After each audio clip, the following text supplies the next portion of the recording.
Okay, so you want to own a lumber mill. You buy the land, you buy the saws, logs go in one end, boards come out the other, and you sell wood to every builder, contractor, and home improvement store in a 100-mile radius. Simple, right? Wood goes in, money comes out. Except here's the thing nobody tells you. Lumber mills sit on some of the biggest swings in American business history. In 2021, lumber prices hit over $1,700 per thousand board feet, roughly 5 times what they were 18 months earlier. Mills that were limping along suddenly printed money.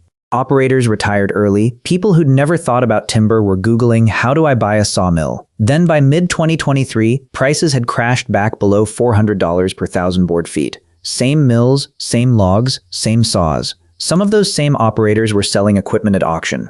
So here's the real question. Is a lumber mill a business, or is it a bet on a commodity you can't control? By the end of this video, you'll know exactly what it costs to get into this industry, how the money actually flows from a log to a paycheck, what kills most new operators, and what the mills that survive actually look like. So what does it actually cost to own a lumber mill?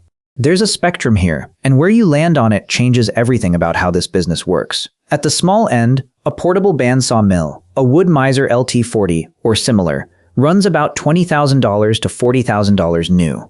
That gets you a machine you can tow behind a pickup truck, set up on someone's property, and mill logs on site. It's real lumber production. But it's also a one-person operation, and the output is measured in hundreds of board feet per day, not thousands.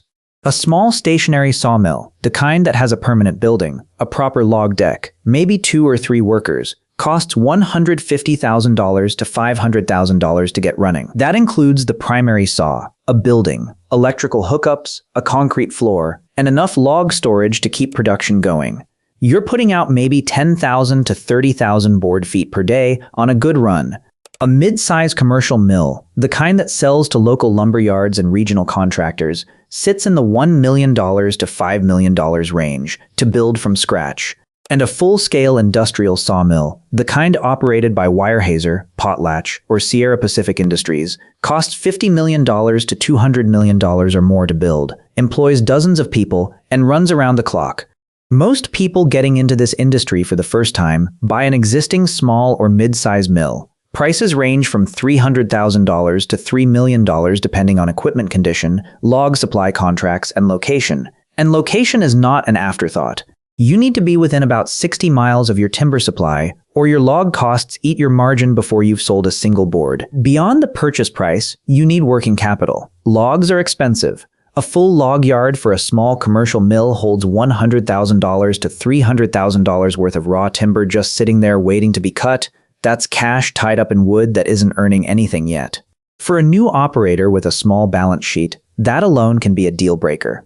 One more cost category most buyers don't price in until it's too late: equipment upgrades. When you buy an existing mill, what you're really buying is a frozen capital decision made by someone else, often a decade ago. The head rig might be 20 years old. The log handling equipment might be manual, where a $60,000 hydraulic deck would cut labor costs and boost throughput. The electrical system might not support a kiln. Budget an additional 15 to 25% of the purchase price for the first round of upgrades, or you'll spend your first 2 years running someone else's compromises. Okay, so how does a lumber mill actually make money? The core unit of the lumber business is the board foot. 1 board foot is 1 square foot of wood, 1 inch thick. Everything in this industry is priced per 1,000 board feet, which the industry abbreviates as MBF.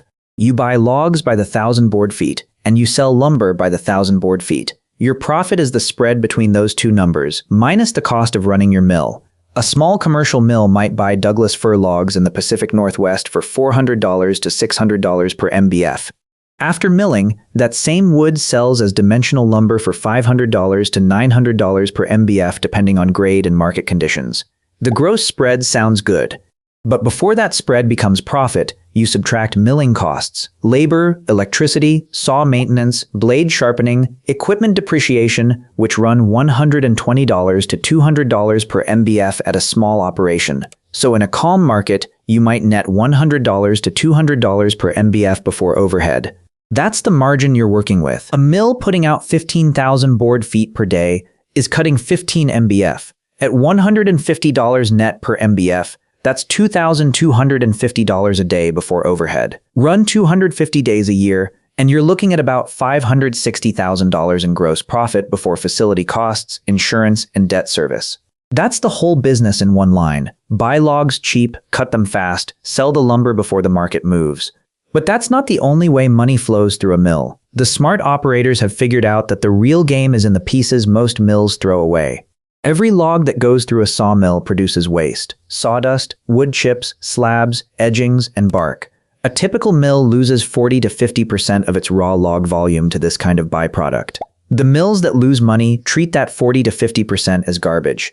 The mills that win treat it as a second revenue stream. Wood chips go to paper mills and oriented strand board manufacturers. Sawdust goes to pellet manufacturers, animal bedding suppliers, and landscaping companies. Bark goes to garden centers. Slabs get sold as firewood or live edge furniture blanks. Some mills run their own wood pellet lines and sell direct to heating fuel distributors. A well-run mid-size mill can pull $50,000 to $150,000 per year in byproduct revenue that would otherwise have been a disposal cost. That's the difference between a thin margin and a real profit. The other big revenue lever is grade. Not all lumber is the same price, and the same log can produce wildly different results depending on how you cut it. Clear, knot-free boards command a premium. A clear Douglas fir 2x6 sells for 2 to 3 times what a standard framing board does. Mills that invest in good graders and grade-optimizing head rigs, the main saw that makes the first cut, can shift their output mix toward higher-value products and capture significantly better margins on the same logs. There's a third revenue stream that most small operators ignore entirely: custom cutting. Specialty mills and even some mid-size operations take in logs from private landowners and mill them to the customer's specification for a flat fee per MBF. The landowner provides the logs, the mill provides the labor and equipment, and the finished lumber goes back to the landowner. The mill charges a toll milling rate, typically $100 to $250 per MBF, and takes on zero log price risk because it never owns the timber.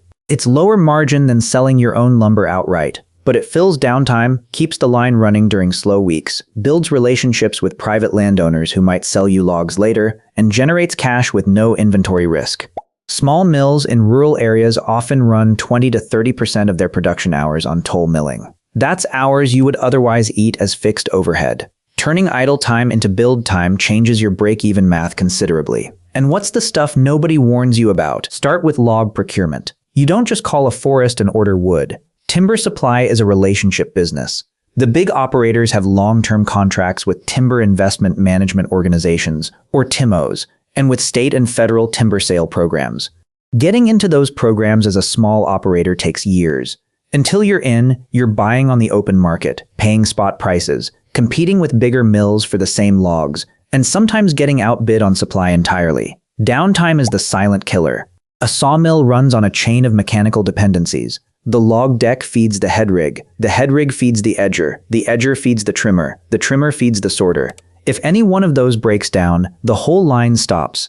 A broken head rig can mean $5,000 to $20,000 in repairs and 2 to 5 days of lost production. At 15,000 board feet per day and $150 net per MBF, 5 days of downtime is $11,000 in lost contribution. Do that 3 times in a year, and your profit looks a lot thinner. Blade costs are real and constant. A bandsaw blade for a mid-size mill costs $200 to $800 and might last a week of hard use. A head rig blade can run $2,000 or more. Rock, metal debris, and frozen logs all wreck blades faster.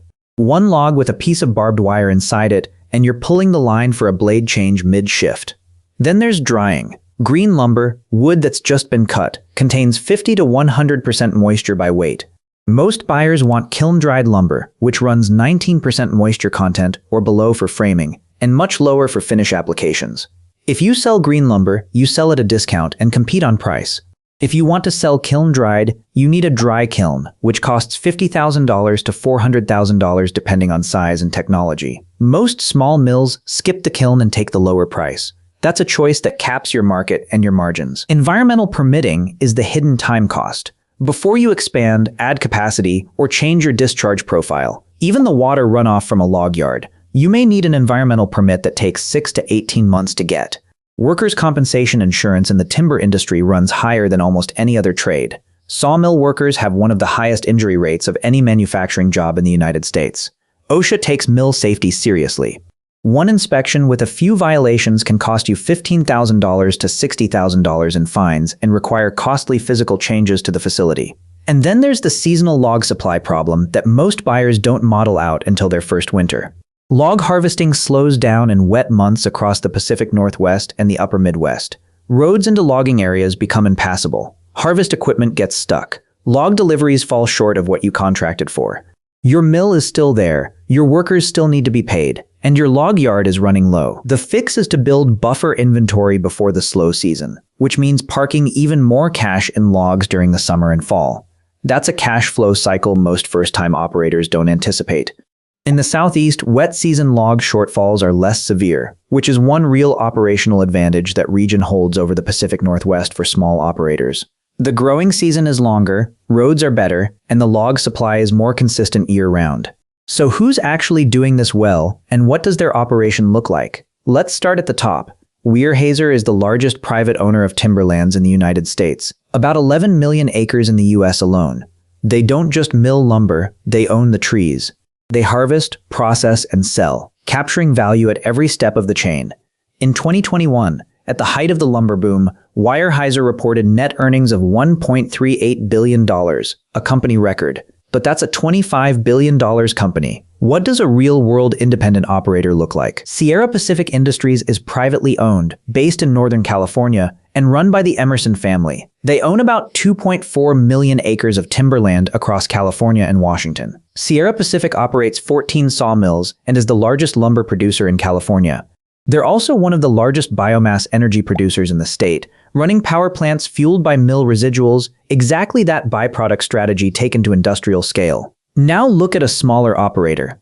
Frank Owens ran a mid-size hardwood mill in Appalachia, supplying flooring manufacturers. His mill processed about 10 million board feet per year, on the smaller end of commercial scale. His business model was tight.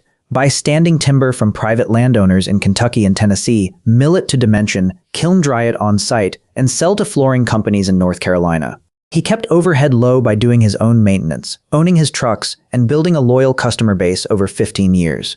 When the housing market softened in 2019, he had enough margin and low enough debt that he rode it out. The operators who survive, at every scale, share two things. They own or control their timber supply, and they don't rely on the spot lumber price to make the math work. There's one more real-world example worth knowing about, because it illustrates what the specialty end of this business can look like.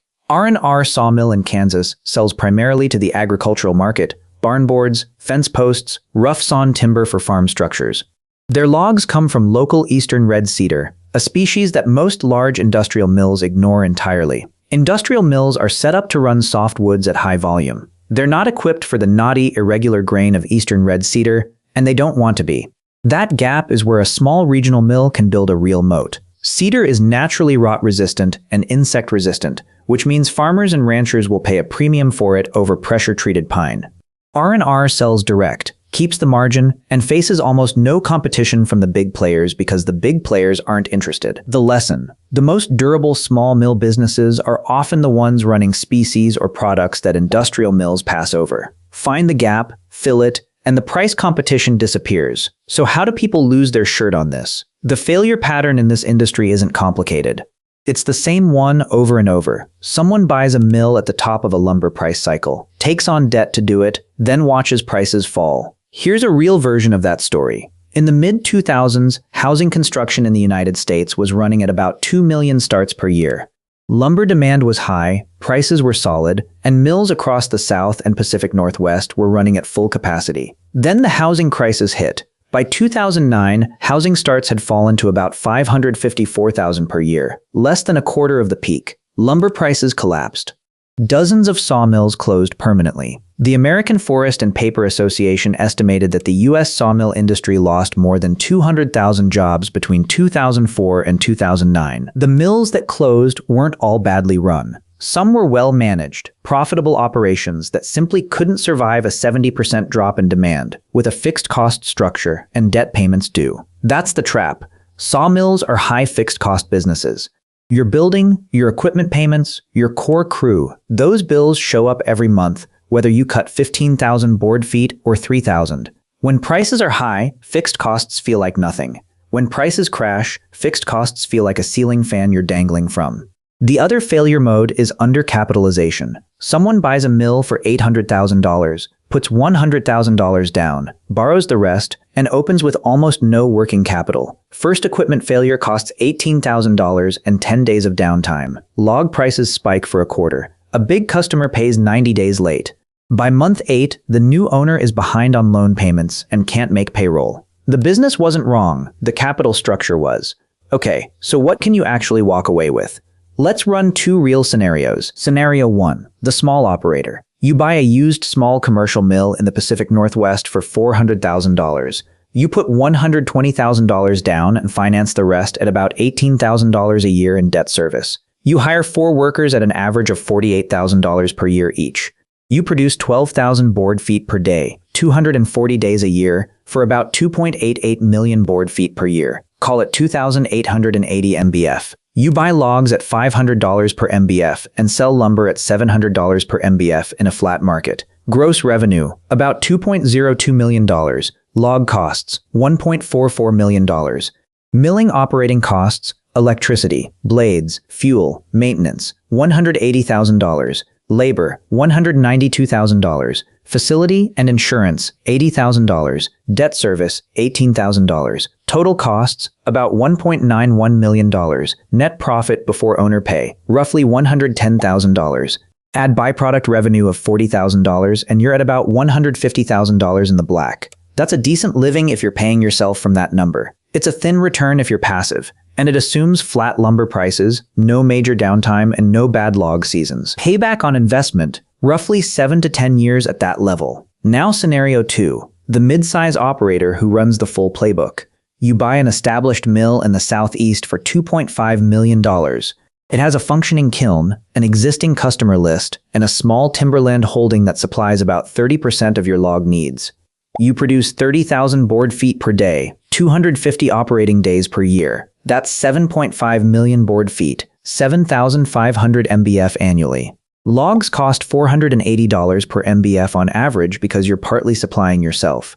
Lumber sells at $720 per MBF average across grades. You're selling some standard framing, some appearance grade boards at a premium. Gross revenue, $5.4 million.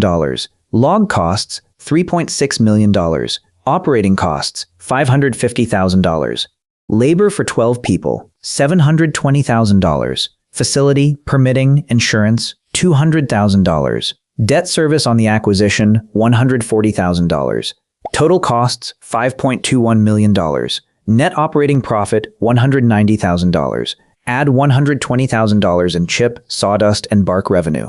Add $80,000 in premium grade upcharge you're capturing with your grader. You're at about $390,000 net before owner compensation. If lumber prices move up even 10%, that number crosses $500,000. Payback on a $2.5 million investment at that profit level, 6 to 7 years in a stable market. The operator who really makes this work long-term is the one who builds backward into timber supply. Every acre you own is a log cost you don't pay to someone else, and a price spike that doesn't hurt you. Timberland in the American Southeast runs $1,500 to $3,000 per acre for producing pine land. A 500-acre parcel supplying part of your log needs is a $750,000 to $1.5 million investment that also appreciates over time and qualifies for REIT tax treatment if structured correctly. That's the move the Emmerson family made with Sierra Pacific. It's the move Weyerhaeuser made at industrial scale a century ago. It's also the move a small operator in Tennessee or Georgia can make at a fraction of the cost. Control your logs and you control your margin. Don't control your logs and you're just renting a saw. Which brings us back to the question we started with. Is a lumber mill a business or is it a bet on a commodity you can't control? The answer is, it's both. And your job is to build a business that doesn't need the bet to go right. The operators who sleep at night own their timber, run their byproduct lines, keep their debt low, and treat the lumber price as a bonus, not a plan. The operators who lose everything bought at the top of the cycle, skipped the kiln, ignored the byproducts, and modeled their whole return on the assumption that prices stay where they were the day they signed the papers. Wood goes in, money comes out. But only if you control what happens on both ends of that sentence.